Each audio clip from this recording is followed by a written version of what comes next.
alam ko alam ko na alam ni Sarah yung limitation niya, and you know, for me, if you've got it, flaunt it. Isa na namang sikat na mag-couple ang kumpirmadong hiwalay na. Ang aktor na si Richard Gutierrez at ang actress na si Sara Lebati ay may malaking problema na kinakaharap ngayon. Napansin ng mga mapanuring netizens na sabay na nagbahagi ng mga larawan ang dalawa na dumaan na nitong Halloween Day.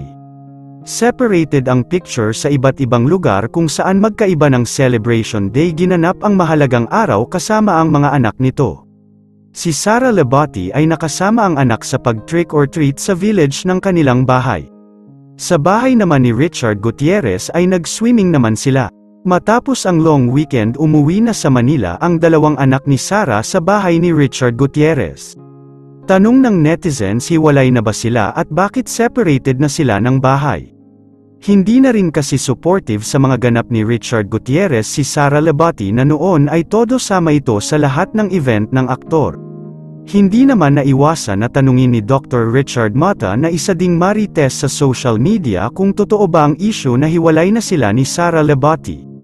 Richard Gutierrez, sagutin mo na yung issue, bakit di kayo kasama sa mga pictures? Tinatag kasi ako para sa kasagutan. Di ko kasi sila ma-blame. Same kasi tayo ng name at kahawig pa. Nako-confuse sila. Hindi rin kasi nakitang dumalo sa birthday ng magulang ni Richard Gutierrez si Sara Lebati sa naganap na event ng mga Gutierrez.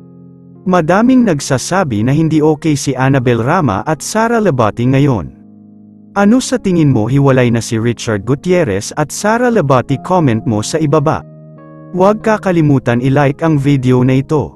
Maraming salamat po sa panunood.